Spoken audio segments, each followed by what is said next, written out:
بسم اللہ الرحمن الرحیم ان الحمد للہ والصلاة والسلام علی رسول اللہ اللہم صلی علی محمد النبی الامی وعلی آلہ وسلم تسلیما قال رسول اللہ صلی اللہ علیہ وسلم احب الاعمال الی اللہ ادومها وان قل او کما قال۔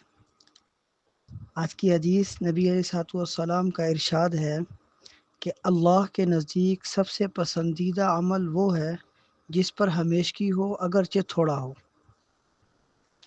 اس حدیث کا مطلب علماء فرماتے ہیں کہ آدمی جب کسی نیک کام کو شروع کرے تو اس کو چاہیے کہ وہ اس کو ہمیشہ کرے، چھوڑے نہیں، اگرچہ یہ مقدار میں عمل کم ہی ہو۔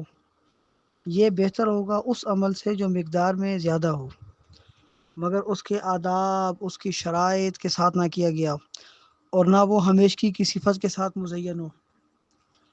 نبی کریم صلی اللہ علیہ وسلم سے بعض صحابہ کرام رضوان اللہ تعالیٰ علیہم اجمعین نے زیادہ اعمال کرنے کی اجازت مانگی تو آپ صلی اللہ علیہ وسلم نے منع فرما دیا اور یہ ارشاد فرمایا کہ اتنے ہی اعمال کرو جن کو تم ہمیشہ کر سکتے ہو۔ کسی نے حضرت عائشہ رضی اللہ تعالیٰ عنہ سے سوال کیا کہ آپ صلی اللہ علیہ وسلم کا کوئی خاص عمل بیان کریں۔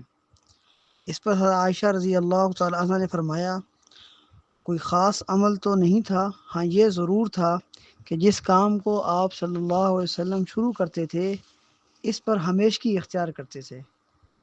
اور اسی سے متعلق کہتے ہیں کہ صوفیاء کرام کا قول ہے الاستقامہ فوق الکرامہ، استقامت ہزار کرامتوں سے افضل ہے۔ تو حدیث کا مفہوم بھی یہی ہے، احب الاعمال الی اللہ ادومها وان قل۔ اللہ کو نزدیک پسندیدہ عمل وہی ہے جو ہمیشہ ہو اگرچہ وہ تھوڑا ہو۔